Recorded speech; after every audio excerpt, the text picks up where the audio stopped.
नमस्कार, आप देख रहे हैं हमारी खास पेशकश आपका अफसर। और आज आपका अफसर में हम बात करेंगे डॉक्टर आशुतोष कर्नाटक जी के बारे में। बड़ी जिम्मेवारी है उनके पास। एपिलेट ट्रिब्यूनल ऑफ इलेक्ट्रिसिटी के मेंबर हैं टेक्निकल, और साथ ही सीएमडी रह चुके हैं गेल के। सर, स्वागत है आपका। धन्यवाद। सर, पहला सवाल यही है कि जो ये जिम्मेवारी है प्रेजेंट जो आपके पास, उसके बारे में थोड़ा सा हमारे दर्शकों को बताइए। आइए। देखिए, ये जो जिम्मेदारी है इसको हम बोलते हैं एपेलेट ट्रिब्यूनल ऑफ इलेक्ट्रिसिटी जी। इसमें एक मेंबर टेक्निकल होता है नेचुरल गैस संबंधित विवादों को सुलझाने के लिए। उसे बोलते हैं मेंबर PNNG जी, पेट्रोलियम एंड नेचुरल गैस जी, जो पूरे भारतवर्ष के पेट्रोलियम और नेचुरल गैस संबंधित विवादों को सुलझाता है। जी। यहाँ पर मैं आपको बताऊंगा, एक सरकार ने एक रेगुलेटर बनाया, उसका नाम है petroleum natural gas regulatory board. वहां पर उसके माध्यम से ये सब चीजें रेगुलेट होती हैं। जितनी भी गैस संबंधी पाइपलाइन है, सिटी गैस है, बाकी और भी काफी विषय है, उनका रेगुलेशन होती है। And they are the key person there, they are the key board there. उसके बियॉन्ड अगर कोई समस्या आती है, वो समस्या को सुलझाना हमारा काम रहता है। माना कोई आदमी उनसे संतुष्ट नहीं है जी, तो वो विवाद हमारे पास आते हैं, जहां मैं एज ए मेंबर टेक्निकल रहता हूं और एक हमारे साथ मेंबर लीगल रहते हैं जी। तो इसको हम बोलते हैं डबल बेंच। और उस माध्यम से हम कोशिश ये करते हैं कि जो कस्टमर है और देश की जो हमारी नीति है, जो हमारे गैस के इंफ्रास्ट्रक्चर लगने हैं, CGD लगने हैं, वो जल्दी से जल्दी कैसे, जब विवाद खत्म होंगे तभी वो जल्दी लगेंगे। निश्चित रूप से बहुत सारी चीजें ऐसी आती हैं सर, विवाद की भेंट चढ़ जाती हैं जी। पर इसमें एक टाइम बड़ी महत्वपूर्ण चीज होती है। अमूमन यही माना जाता है कि ट्रिब्यूनल में चीजें जाके सुलझ जाएंगी, जल्दी सुलझ जाएंगी, लेकिन स्थिति वहां भी ऐसी होती है। तो ये टाइम फ्रेम की जो बात है, उसे लेकर भी कुछ आप लोगों ने परिवर्तन किए हैं जी। अपने ट्रिब्यूनल की बात नहीं, हाँ, हमने बड़ा एक कोशिश की, क्योंकि मैं प्रोजेक्ट से संबंधित था, प्रोजेक्ट से मैं काम करता था, गेल में रहा था जब प्रोजेक्ट का डिपार्टमेंट का हेड था मैं। तो हमने वहां ये स्लोगन दिया कि जस्टिस इन टाइम। जी। एक हमने जस्ट इन टाइम सुना होगा, हमने जस्टिस इन टाइम किया और उसका हम अक्षर से पालन कर रहे हैं जी। हमने 2015 के केस, 16 केस, 17 केस, 18 केस सब सुलझा लिए हैं। अभी हार्डली हमारे पास 5 या 6 केस बचे हैं, और जो होपफुली हम लोग मार्च या मई तक। और इसमें हमें जो हमारे मेंबर लीगल हैं, incidentally I think he is also from Haryana, उनका हमको बड़ा सपोर्ट मिल रहा है और उन्होंने इस बात को माना है कि भाई हमको करना चाहिए। और हम बड़े संतुष्ट हैं इस बात से कि हम कोई भी जजमेंट, और बड़ा क्लियर का रीजन जजमेंट दे रहे हैं जी। जजमेंट ये नहीं कि ऐसा भी कर लो वैसा भी कर लो। And we are trying to have a scientific judgement methodology, और हम ऑर्गेनाइजेशन और जुडिशियरी का एक फ्यूजन कर रहे हैं। अब देखिए कितना आगे हम कर पाते हैं। निश्चित रूप से कामयाब होंगे सर, क्योंकि जो आपकी जो मंशा है वो जब अच्छी होती है तो वो कामयाबी मिलना तय होती है। हम एक दर्शकों को अपने एक खास बात बता देते हैं कि सर ही वो शख्सियत है कि CNG के जो पेट्रोल पंप देखते हैं आप, CNG के वाहन देखते हैं, ये जो पायोनियर रहे वो सर ही रहे। मुंबई में सबसे पहला जो CNG पंप खुला, उसका श्रेय भी सर को ही जाता है। बड़ा चैलेंज था सर शुरू में CNG को लोगों के मन में लाना और उसको उनके जीवन का हिस्सा बनाना। बहुत सारी भ्रांतियां थी, किस तरह से इस चैलेंज को पार किया? देखिए, इसके पीछे बड़ी एक कहानी है। जब हम लोग बॉम्बे गए तो बॉम्बे एक सिटी थोड़ा दिल्ली से अलग है। बॉम्बे में परिवर्तन, ट्रांसफॉर्मेशन दे एक्सेप्ट, और वहां पर हमको टैक्सी यूनियन का बड़ा सपोर्ट मिला। और पहला काम हमने लोगों को ये बताया कि भाई how CNG is better than petrol और डीजल। तो फिर मैंने सर पढ़ाई करी तो पता लगा it is safer than LPG and diesel and petrol. तो हमने इस पॉइंट पे लोगों को बताया कि भाई ये सेफ है। दूसरा, चूंकि और टैक्सी यूनियन थी, तो टैक्सी यूनियन का क्या होता है, they want to earn money. भाई अगर आपने 200 का पेट्रोल किया तो शाम को कितना पैसा बचा जी। And to your surprise they were saving half of the money. और एक बार क्या, तो मेरे को भी किस्सा याद आ रहा है, एक ड्राइवर हमारे ऑफिस में आया और उसने बोला कि सर मैं इस बार मैंने अपनी गाड़ी को एक पार्क पेट्रोल पंप था, मैंने वहां पार्क करा है। तो मैंने कहा फिर, कह रहा सर मैं अपनी बीवी को इस बार घुमाने लेके जा रहा हूँ। भाई क्यों घुमाने लेके जा रहा हूँ? कि sir I have saved this much money, कि पहली बार मैं अपनी वाइफ को घुमाने के लेके जा रहा हूँ। क्या बात? So that was the thing that CNG, it was the first CNG at 1:30 PM we have commission. मेरे को आज भी याद है बहुत अच्छी ढंग से, आज आप जो सुन रहे हैं। दूसरा, फिर हमने वहां पहले तो हमने टैक्सी करी, अब बात है भाई टैक्सी ज्यादा तो ऑटो रिक्शा चलते हैं, तो ऑटो रिक्शा कैसे करें? तो हमने ऑटो रिक्शा की किट की जो एक बनाने का काम नहीं करना चाहिए कि कोई बना के ले आए certification. Automotive research association of India Pune में they need to certify anything related to petroleum और ऑटोमोबाइल। उन्होंने उसको फिर सर्टिफाई किया। आज आप देख रहे हैं पूरी जगह में सीएनजी चल रही है, ये चल रही है और बाकी सब कारवा चल पड़ा है। क्या बात है। 37 वर्षों से जो गैस का आप इंफ्रास्ट्रक्चर देख रहे हैं आप पूरे देश में, उनके कहीं ना कहीं हर जगह सर की एक अहम भूमिका रही है। सर, ये 37 वर्ष का इतना लंबा अनुभव आपका, बहुत सारे चैलेंजेस आए और सीएमडी भी आप रहे गेल के, तो उस वक्त की अगर बात करें तो किस तरह के बदलाव इस पूरे जो गैस से संबंधित क्षेत्र है उसमें आप लाए? देखिए ये बहुत लंबी कहानी है। लंबी कहानी ऐसी है कि जो मैंने गेल में शुरुआत करी 1985 से जी, 85 के बाद एक तब उस हमारी पाइपलाइन बनती थी, उसका नाम था एचबीजे पाइपलाइन। वो करीब 87-89 में खत्म हो गई थी। उस टाइम पे हम लोग बच्चे थे, इंजीनियर थे। उसके बाद ये मौका है भाई अब गेल क्या करेगा। तो हमारे एक चेयरमैन थे, नैयर साहब थे, he was also from Haryana I think. उन्होंने हमारे यहाँ पेट्रोकेमिकल को इंट्रोड्यूस किया और हमारी जो नई बिल्डिंग गेल की वो लेके आए थे। And he has got a tremendous role in transition of GAIL. और उसके बाद तो कारवा चालू हो गया। हम लोग फिर पेट्रोलियम से पेट्रोकेमिकल में गए। उसके बाद हमारे दूसरे चेयरमैन आए, उन्होंने एलपीजी की ओर ले गए। तो आज हमारे 5-6 एलपीजी प्लांट थे गेल के। और फिर लेकिन हमारी जो कोर बिजनेस थी दैट वाज ए पाइपलाइन। तो सरकार ने हमको ये बोला भाई आप लोग पाइपलाइन पे कंसंट्रेट करिए। सो आपको विश्वास नहीं होगा, आज जितने भी 16,000 किलोमीटर की पाइपलाइन लगी है इंडिया में, करीब 12,000 किलोमीटर की पाइपलाइन वो मेरी जो प्रोजेक्ट मैनेजर से लेकर डायरेक्टर तक लेवल तक वो हमने लगाई है। क्या बात। So that was a satisfying thing. पूरे इंडिया में नेटवर्क बन गया है। और जैसा पीएम का विजन है भाई हम गैस की बास्केट को 6 से 15% लेके जाए। हम लोगों ने एक एनालिसिस की थी, बार बार हम बोल भी रहे थे कि 2025 तक हमारी जितनी भी एक्सेसिबिलिटी, हम इसको बोलते हैं AAA, availability, accessibility and affordability. Accessibility means आपको गैस मिलनी चाहिए, तो गैस आपको भारत से मिल रही है, विदेशों से भी आ रही है। Second is accessibility. एक्सेसिबिलिटी मतलब जैसे आप रोड में हैं, जैसे एनएच और एसएच बनती हैं, वैसी हमारी पाइपलाइन का जाल बनना है और वो बन रहा है। और हमारे जो पुराने पेट्रोलियम मिनिस्टर धर्मेंद्र प्रधान जी, उन्होंने तो बड़ा कमाल का काम किया। उन्होंने 300 सिटीज में सीजीडी नेटवर्क बना दिया। जनरली लोग बोलते हैं leave frog, he has totally jumped. कि उन्होंने कहा भाई ये छोटे मोटे में काम मेरा होगा नहीं, 10 सिटी 12 सिटी ऐसी होती थी। उन्होंने कहा नहीं 100 सिटी एक साथ करो। और ये पीएम का विजन कहिए कहने वाली बात है। मंत्री जी इन दोनों ने मिलकर एक परिवर्तन इस देश में लाया जो हमारा गैस का नेटवर्क बन रहा है। और मेरे को पूरा विश्वास है कि बाई 2025 हमारी पूरी एक्सेसिबिलिटी हो जाएगी। इशू रहेगी अफोर्डेबिलिटी की, उसके लिए सरकार मेरे ख्याल से चिंतित है। निश्चित रूप से ये बड़ी चीज है। और एक और बड़ी चीज है सर कि सीएनजी का इस तरह से व्यापक रूप से इसका प्रचार प्रसार होना, इसका हमारी जिंदगी का हिस्सा होना कहीं ना कहीं एनवायरनमेंट के लिए बड़ा बेहतरीन है। उसे किस तरह से देखते हैं आप? देखिए इसका अल्टीमेटली हमने नाम रख दिया था हैप्पी फ्यूल जी। तो हम जब 6 सिटी गैस में काम कर रहे थे, बनारस में, उड़ीसा में, then I thought one day इससे हैप्पी फ्यूल। तो लोगों ने बोला था ये हैप्पी फ्यूल कैसे? तो हमने बोला भी हैप्पी ये हर एक को हैप्पीनेस दे रहा है। नंबर 1, एक ये सोसाइटी को हैप्पीनेस दे रहा है कि आप इन्वायरमेंट आप बचा रहे हैं, क्योंकि आपका CO2 करीब करीब 80-90% कम हो जाता है। कार्बन मोनोऑक्साइड करीब करीब 80-90% कम हो जाती है। So you are able to breathe properly. नहीं तो पहले ब्रीदिंग की बड़ी दिल्ली में दिक्कत होती थी। सेकेंड इज इकोनॉमी को फायदा दे रहा है कि इकोनॉमी आपके इंपोर्ट बिल जो पेट्रोल बचेगा वो आपको फायदा देगा, इंपोर्ट बिल कम हो जाएगा। तीसरा आपको जो सबसे बड़ी चीज है, जो इंडिविजुअल है उसकी जो पेट्रोल में जो एक्सपेंडिचर माना आपके 10,000 रुपये आती है महीने की, उसकी 6 या 7,000 रुपये आती है। सो उसकी नेट सेविंग आ रही है। So everybody is gaining out of CNG.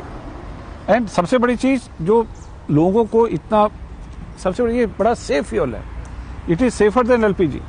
ये जैसे हाइड्रोजन आपने देखा होगा बचपन में गुब्बारे उड़ते थे, उसी तरह से ये डिस्पर्स हो जाती है। और इसका ऑटो इग्निशन टेम्परेचर बहुत ज्यादा है, करीब 535 डिग्री सेंटीग्रेड है, यानी कि आग भी इसमें आसानी से नहीं लगती है, फायर नहीं होती आसानी से। So these are the thing which has maked it happy fuel. तो हम तो इसी का प्रचार करते हैं, भाई आप एक नेचुरल गैस की ओर जाइए। और अभी देखिए, अभी आपका जो एनर्जी इकोनॉमिक्स होने जा रहा है भारतवर्ष में, इतनी हमारी पॉपुलेशन है, इतना सब कुछ है, तो एनर्जी, सोलर और हाइड्रोजन, ये हमने हैप्पी फ्यूल की बास्केट बना दी। पहले हम सीएनजी को हैप्पी फ्यूल बोलते थे, हमने कहा नहीं, आपकी हैप्पी फ्यूल की बास्केट है जी। Basket is natural gas, solar, wind and hydrogen. अभी हाइड्रोजन आ रहा है, तो अब देखिए ये अभी आगे बढ़ेगा। I am very hopeful. ये बड़ी चीज बताई आपने कि बड़ा सेफ है सीएनजी। अमूमन याद है उस दौर में जब दिल्ली में सीएनजी बसों में इंट्रोड्यूस की गई थी, तो एक बहुत बड़ा खौफ था लोगों में कि ये सीएनजी मतलब सेफ नहीं है, इस तरह की बहुत सारी भ्रांतियां थी। अभी भी क्या कुछ एक अवेयरनेस, अभी आवश्यकता आपको लगती है कि अभी जरूरत है सीएनजी के बारे में ज्यादा से ज्यादा, गैस के बारे में ज्यादा से ज्यादा लोगों को बताया जाए? जी जी जी, यह बिल्कुल सही सवाल आपने पूछा। अभी भी लोग एलपीजी और सीएनजी में अंतर नहीं जानते हैं जी। एक तीसरा टर्म है एलएनजी, लिक्विफाइड नेचुरल गैस जी, उसमें अंतर नहीं जानते। तो कहीं ना कहीं इस बारे में कि भाई कौन गैस क्या है, इसके क्या फायदे हैं, क्या नुकसान है। और मेरे को कहीं ना कहीं लगता है कि हर आदमी का आज एक रोल होना चाहिए क्लाइमेट चेंज के ऊपर। देखिए ये बात बिल्कुल सही है कि 50 साल के बाद जीना दुहाल हो जाएगा, and one of the reason will be your climate. और क्लाइमेट को अगर ठीक करना, आप कुछ भी मत करो, गैस को अपनाओ, अपने घर में गैस को लगाओ, अपनी गाड़ी गैस से चलाओ, अपना चूल्हा गैस से चलाओ। So that contribution you can do. At least कुछ भी नहीं कर सकते, इतना तो कर ही सकते हो। एंड सेफ्टी के बारे में मैं तो बहुत ही चिंतित हूँ। ये हमने बल्कि from APTEL side we have told to petroleum natural gas regulatory board कि भाई आप एक गवर्नेंस सिस्टम बनाइए हर कंपनी के लिए, जहां सेफ्टी के बारे में चिंतन हो, and every board should discuss it. आज अभी देखिए आपने बीच में न्यूज आई थी बॉम्बे में फायर लग गया, ये फायर लगता कैसे है? And one of the cause is electricity, ये शॉर्ट सर्किट। आप एक कॉन्शियसनेस लेके आइए कि भाई आप इलेक्ट्रिसिटी के जो पैनल हैं और जो उसकी कनेक्टिविटी है, जो उसके थिम्बल्स हैं, जो थिम्बल होते हैं, थिम्बल लूज होते हैं, वहां हीट होती है, हीट से आग लग जाती है। सो उसको आप रेगुलर चेक करें। ये सेफ्टी के बारे में आपने बहुत पर्टिनेंट सवाल पूछा है। इसमें सेफ्टी के बारे में एक लार्जर रूप में हमको प्रचार की आवश्यकता है। And definitely all the magazine, all the TV channel, they should give a thought. उनको हर एक आपके, हम अगर एक लाइन भी आप चला सकें कि भाई सेफ्टी अपनाओ, और सेफ के लिए क्या सेफ बिहेवियर क्या होगा। एवरीवेयर आप गाड़ी चलाते हैं, safe behaviour you need. So we need to have a safe behaviour everywhere, and that should start from the schools. हमने एक हमारी फाउंडेशन है, प्लस अप्रोच फाउंडेशन, उसके माध्यम से बुकलेट तैयार भी करी है। एक एलपीजी के कारण एक घर में, हमारे पहाड़ में आग लग गई। हमने भाई वहां तो लकड़ी के घर है सब, अगर ऐसा, अच्छा हमारे खुद के घर में वहां आग लगी थी एक बार, तो बूढ़ी माँ रहती है तो कैसे होगा, और माना कुछ आग लगी, कुछ नुकसान हो गया, then we are trying, rather बन के तैयार बनी है। सो वो एलपीजी प्लस पॉजिटिविटी को हमने अमेल किया। इसे positive behaviour, you should think about safety. हर दिन आप जो चूल्हे का नॉब है उसको बंद करिए, जो ट्यूब लगी है ट्यूब को चेक करिए, बिजली वाला जहां भी आपके कनेक्शन है, हर क्वार्टर में कम से कोई इलेक्ट्रिशियन को बुला के चेक करवा लीजिए। छोटी सी बात है, 2 या 3 टिप्स हैं, ज्यादा आवश्यकता नहीं है। सो safe behaviour it is required, end of course for the safety and economic aspect you must have fuel that is in the form of natural gas, और सोलर को आप अपनाएं। देखिए ये एक बड़ी चीज डॉक्टर आशुतोष कर्नाटक जी ने बताई कि हम अपने आसपास तो ये महसूस करते हैं कि सीएनजी और गैस का कितना महत्व है हमारे वर्तमान में भी और भूतकाल में भी, और जिस तरह से भविष्य क्लाइमेट में उसका योगदान रहेगा। इतनी सारी चीजें हैं, और उनके पीछे 12,000 किलोमीटर लंबी ये पाइपलाइन है, ये भी सर की ही देन है। बहुत सारा कंट्रीब्यूशन इस क्षेत्र में रहा। यहाँ एक छोटे से ब्रेक के लिए रुकेंगे, ब्रेक के बाद और इन शख्सियत के बारे में बताएंगे कि ये एक एस्ट्रोलॉजर भी हैं, पेंटर भी हैं, सिंगर भी हैं, और एक बहुत बड़े समाज सेवी भी हैं।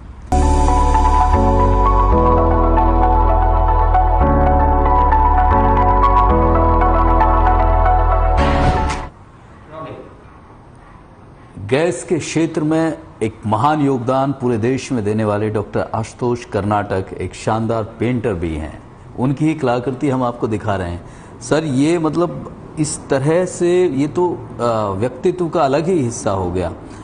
कहाँ पेंटर और कहाँ इतने बड़े टेक्निकल एस्पेक्ट आपने ज़िंदगी के कवर किए, ये कैसे? देखिए, कला के क्षेत्र में मेरा बचपन से बड़ा रुझान था और प्रोफेशन के कारण हम लोग कर नहीं पाए। और मेरा मानना है कि 55 या 60 साल तक जो समय होता है वो सफलता के लिए होता है और उसके बाद का जो समय होता है वो हैप्पीनेस के लिए होता है। जी। सो नाउ अभी हम वो एरिया एक्सप्लोर कर रहे हैं जहां आपको हैप्पीनेस मिले, and one of the area is painting. So मैंने इसको एक्सप्लोर किया, हमारे मित्र हैं उन्होंने मार्गदर्शन मेरा किया, धीरे धीरे करके अभी मैं इसका ये भी पूरे तरह से लिखना नहीं जाना हूं। नहीं, बड़ा शानदार है। हम देखिए ये एक और बानगी है आपकी पेंटिंग की, आपकी इस कला की, कि किस तरह से महारत हासिल है आपको, और इनमें भी आपने क्या उकेरने का प्रयास किया है, हमारे दर्शकों को बताइए। ये असल में मैं सोच रहा था कि एक अपना सिग्नेचर क्या बनेगा। Signature is climate change. So मेरा जो भी एक सोच बन रही है कि एक क्लाइमेट चेंज के ऊपर I should establish my self, कि किस तरह से पहाड़, और ये बड़ी परिकल्पना है कि एक पहाड़ रो रहा है, एक वो परिकल्पना है पहाड़ के रोने की, तो वो हम कोशिश करेंगे। चूंकि मैं उत्तरांचल का रहने वाला हूं तो ज्यादा माया मोह मेरा पहाड़ के साथ ज्यादा है। सो वी ट्राई कि पहाड़ से रिलेटेड कुछ ऐसी कलाएं बने और थोड़ा एब्स्ट्रैक्ट भी बने, जो भी मन में आ रहा है कम से कम अपने उद्गार तो निकालें। और ये एक पेंटिंग एक ऐसा माध्यम होता है जहां आप अपने उद्गार निकाल सकते हैं। एक और नजारा दिख रहा है, देखिए उत्तराखंड की पहाड़ी छोटी छोटी, ये भी कुछ दर्शा रही हैं, बहुत प्रकृति के बहुत करीब जी जी जी जी। ये भी एक मैंने कहीं देखा था, तो ये एक राइजिंग भी बता रहा है आपको कि हमेशा ऊपर को आप जाओ। क्या बात है। So it is giving a different thought process कि आपको नीचे नहीं आना है, ऊपर ही को जाना है। सो एक पर्वतमाला ऐसे बनी है जी। तो कोशिश करते हैं जो भी आपके मन में थॉट आ रहा है, now at least I am able to transfer it in a paint format. बड़ी सीख है इस पेंटिंग के जरिए भी, इस चित्र के जरिए भी, कि किस तरह से चीजों को, जिंदगी को ऊपर ही ले जाना है। अमूमन निराशा से हम कुछ डर जाते हैं, घबरा जाते हैं। एक और चीज, खास चीज है सर, बहुत शानदार किताब है, एक बड़े राइटर भी हैं, यस यू कैन, मतलब कुछ भी कर सकते हैं आप। सर ये लिखने का शौक, इसके बारे में भी थोड़ा सा बताइए। देखिए, पिछले 20 साल से तो मैं लिख ही रहा हूं और आज भी रोज कम से कम 5 या 6 घंटा में लिखने में अपना समय निकालता हूं। ये मेरा इटालियन में ट्रांसलेशन है जी। ये यस आई कैन, एक हमारे मित्र आए थे इटली से जी। उन्होंने इसको इटालियन में ट्रांसलेट किया और अपने लोगों को वहां बांटा कि, और इसमें यही दिखाया गया कि आप, इसलिए बोलते हैं रुक जाना नहीं तू कहीं हार के। That is our basic concept कि हार तो है ही नहीं जिंदगी में, how to win that you have to try. और सबसे बड़ा कंसेप्ट होता है यस आई कैन। ये बड़ी चीज है सर। और आप सफल कैसे हो, ये भी एक हमने लिखा लोगों के लिए, एक हिंदी भाषा में, हिंदी में भी 2 किताबें लिखी हैं जी। और अभी एक मेरा इसका ट्रांसलेशन भी आ रहा है, ट्रांसफॉर्मेशन थ्रू थिंकिंग पॉजिटिव का हिंदी वर्जन। ये प्रभात प्रकाशन हमारे छापते हैं जी। सो उन्होंने बोला कि सर एक आप हिंदी में डालिए, क्योंकि हिंदी के लोगों को भी थोड़ा सा ज्ञान होना चाहिए। और चूंकि मैं उत्तर भारत से हूं और हिंदी का अच्छा नहीं, निश्चित रूप से सर, क्योंकि अमूमन निराशा है, फेलियर इतने हो गए जिंदगी में, वहां आपके अनुभव और ये किताबों के जरिए पहुंचते हैं तो एक बड़ी उम्मीद और आशा जगती है। लगता है। एक और सर की ये बुक है एशियन गैस ग्रिड, एक बड़ा, ये जो गैस के क्षेत्र में सर ने, मैं ले सकता हूं सर इसको? या जी। ये क्या ऐसा संभव है कि पूरे एशिया में गैस पाइपलाइन और इस तरह से हम एक दूसरे को जोड़ दें? देखिए, ये विजन अभी भी हमारा चल रहा है कि ये पूरा, इसका नाम हमने पीस पाइपलाइन लिखा था जी। अगर ये पाइपलाइन होगी तो एनर्जी डिपेंडेंस यहाँ पर पाकिस्तान की, इंडिया की, ईरान की, ये जो एक हमारा जियोपॉलिटिकल एरिया है, ये सब लोग आपस में डिपेंडेंट हो जाए, इंक्लूडिंग चाइना। अभी इसकी स्थिति है, यहाँ से यहाँ तक वाली जो लाइन है, Myanmar to China, it has been laid. China से तुर्कमेनिस्तान भी ले हो गई है और hopefully Turkmenistan to Pakistan also laid. Pakistan, India, Iran, Pakistan, ये भी कंसेप्ट पोजीशन में थी। बाद में एक सज्जन आए थे, उन्होंने बहुत अच्छा काम किया, उन्होंने ओमान से इंडिया वाली पाइपलाइन के लिए बोला था। और ये मेरा सपना है कि जब तक हम रहें एक ट्रांसनेशनल पाइपलाइन हमारे इंडिया को आनी चाहिए जी। और वास्तव में अगर इंडिया की रियली ग्रोथ होनी है तो कहीं ना कहीं से ट्रांसनेशनल पाइपलाइन, चाहे ओमान से इंडिया है, चाहे ईरान से है, चाहे तुर्कमेनिस्तान से है, ये लाइन बननी है। उसके अलावा इंडिया से बांग्लादेश और ये लाइन भी कनेक्ट होनी है। तो होपफुली सरकार इस पर काम कर रही होंगी। थोड़ा जियो पॉलिटिकल इश्यूज में है, but yes it's a dream, but it should come true. देखिए, ये बड़ी चीज है। ये गैस पाइपलाइन ही नहीं है, ये जिंदगी की पाइपलाइन है, लाइफ लाइन है ये। पीस पाइपलाइन हमने नाम जी, दिया था इसका। अच्छा जी। तो पूरे एशिया को इस तरह से जोड़ते हैं। तो जो एक ग्लोबल विलेज की हम लगातार बात करते हैं, वो कैसे एक दूसरे की मददगार साबित हो सकते हैं, किस तरह से ये हमें समृद्ध कर सकते हैं। ये एक बहुत बड़ा विजन, ये बेसिकली विजन डॉक्यूमेंट है एशियन गैस ग्रिड का। और बहुत सारी चीजें ऐसी हैं सर के बारे में, क्योंकि जब हम पहली बार बातचीत हुई तो ऐसे लगा कि कितना मुश्किल होगा इनकी शख्सियत को इस केवल एक शो में कैद करना। वो लगातार हमारी खास पेशकश जारी है।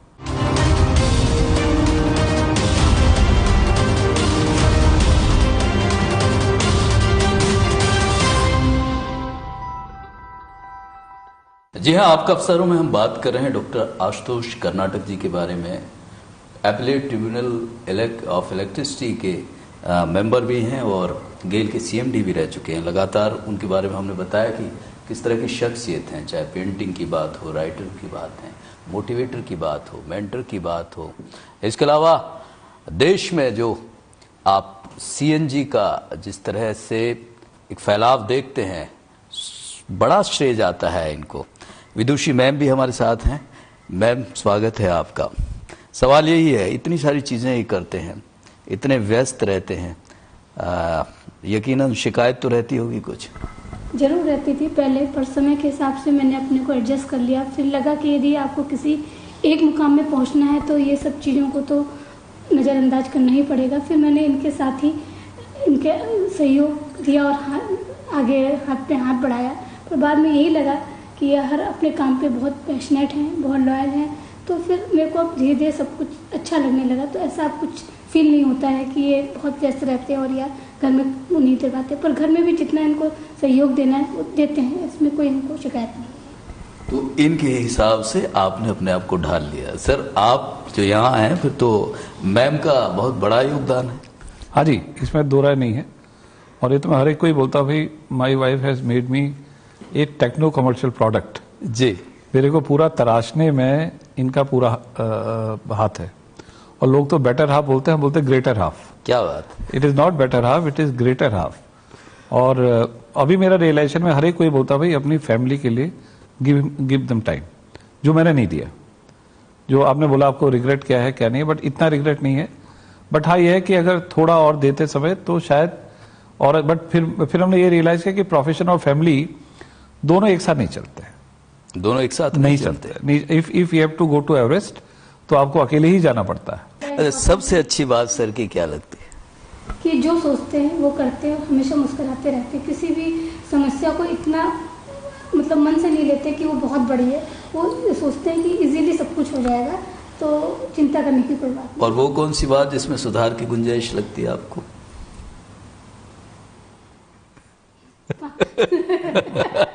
यही है कि ये जो कोऑर्डिनेशन है फैमिली और प्रोफेशन के बीच में, ये इसके में लगता था। अभी तो मैं क्या से एज हो गई या जो कुछ कहिए तो एडजस्टमेंट हो गया, तो वो भी बुरा नहीं लगता। अच्छा सर, फिल्में देखने का शौक है? हाँ जी, जी। किस तरह की फिल्में तो हम नेटफ्लिक्स में देखते हैं और बड़ी ट्रू स्टोरी वाली फिल्म देखते हैं।